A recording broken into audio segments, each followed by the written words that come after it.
क्या पश्चिम बंगाल में ममता बनर्जी की पकड़ अब कमजोर पड़ने लगी है? पहले विधायकों की नाराजगी और अब खुद कोलकाता नगर निगम के पार्षदों ने दिया बड़ा झटका। 136 में से 40 पार्षद बैठक से गायब।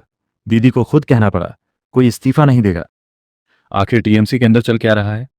क्या बीजेपी का दबाव बढ़ रहा है या पार्टी के अंदर ही बगावत शुरू हो चुकी है? आज की इस रिपोर्ट में हम आपको बताएंगे पूरा राजनीतिक खेल जिसने बंगाल की राजनीति में मचा दी है बड़ी हलचल। पश्चिम बंगाल की राजनीति में इस समय जबरदस्त उथल पुथल देखने को मिल रही है। कोलकाता नगर निगम यानी केएमसी को लेकर ऐसा राजनीतिक संग्राम छिड़ा है जिसने ममता बनर्जी और तृणमूल कांग्रेस की चिंता बढ़ा दी है। हालात इतने गंभीर हो चुके हैं कि खुद मुख्यमंत्री ममता बनर्जी को अपने पार्षदों की बैठक बुलानी पड़ी। लेकिन सबसे बड़ा झटका तब लगा जब इस अहम बैठक में बड़ी संख्या में पार्षद पहुंचे ही नहीं। जी हां, कुल 136 पार्षदों में से सिर्फ 96 पार्षद ही बैठक में मौजूद रहे, यानी करीब 40 पार्षद गायब रहे।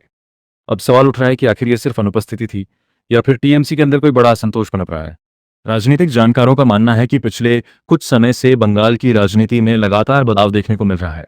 कभी विधायकों की नाराजगी सामने आती है तो कभी पार्टी नेताओं के बीच मतभेद की खबरें सुर्खियां बन जाती हैं। और अब पार्षदों की गैर मौजूदगी ने इस बहस को और तेज कर दिया है। बताया जा रहा है कि बैठक में शामिल न होने वालों में कई बड़े नाम भी मौजूद थे। इनमें देवाशीष कुमार, काकुली सेन, तारक सिंह, जीवन साहा और कई बोरो चेयरमैन शामिल हैं। यही वजह है कि विपक्ष अब टीएमसी पर निशाना साध रहा है और कह रहा है कि पार्टी के अंदर सब कुछ ठीक नहीं चल रहा। दरअसल पिछले हफ्ते कोलकाता नगर निगम का सत्र स्थगित हो गया था। इसके बाद माहौल पहले से ही गर्म था। शुक्रवार को निगम सत्र कक्ष के बाहर टीएमसी और बीजेपी नेताओं के बीच तीखी बयानबाजी देखने को मिली।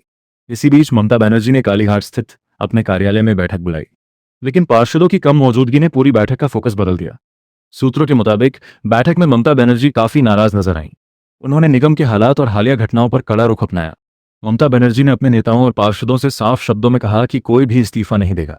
उन्होंने कहा कि बीजेपी दबाव बनाने की कोशिश कर रही है, लेकिन पार्टी अपने लोगों के साथ खड़ी है।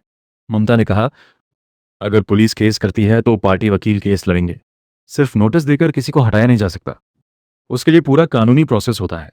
इसके साथ ही उन्होंने डोरीना क्रॉसिंग पर धरने की तैयारी करने का भी निर्देश दिया। यानी साफ है कि टीएमसी अब इस मुद्दे पर आक्रामक रुख अपनाने के मोड में है। दूसरी तरफ अभिषेक बनर्जी ने भी पार्षदों को सख्त संदेश दिया। उन्होंने कहा कि जनता ने उन्हें 5 साल के लिए चुना है, इसलिए उन्हें अपना कार्यकाल पूरा करना चाहिए। अभिषेक ने कहा, यह जनता तय करेगी कि आपको रहना है या नहीं, बीजेपी नहीं। उनके इस बयान को पार्टी के अंदर बढ़ रही बेचैनी को रोकने की कोशिश माना जा रहा है। लेकिन इस पूरे विवाद में बीजेपी भी पीछे हटने को तैयार नहीं है। बीजेपी पार्षद सजल घोष ने तृणमूल कांग्रेस पर गंभीर आरोप लगाए हैं। उन्होंने कहा कि टीएमसी नेताओं ने नगर निगम के सचिव को धमकाया और डराने की कोशिश की।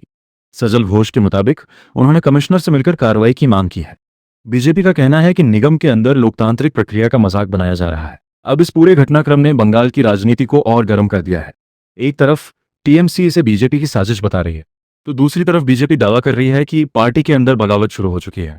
सबसे बड़ा सवाल यही है कि क्या ममता बनर्जी की पकड़ अब पहले जैसी मजबूत नहीं रही? क्या पार्टी के अंदर असंतोष धीरे धीरे खुलकर सामने आने लगा है, या फिर यह सिर्फ राजनीतिक दबाव और रणनीति का हिस्सा है? क्योंकि जिस तरह से लगातार नेताओं की नाराजगी, बयानबाजी और गैर मौजूदगी की खबरें सामने आ रही हैं, उसने टीएमसी नेतृत्व की टेंशन जरूर बढ़ा दी है।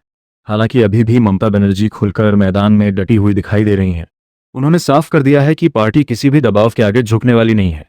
लेकिन आने वाले दिनों में बंगाल की राजनीति किस करवट बैठेगी? क्या पार्षदों की नाराजगी और बढ़ेगी? क्या बीजेपी इस मुद्दे को बड़ा राजनीतिक हथियार बनाएगी? और सबसे बड़ा सवाल, क्या 2026 के चुनाव से पहले टीएमसी के अंदर सब कुछ सामान्य रह पाएगा? इन सभी सवालों के जवाब आने वाले समय में मिलेंगे।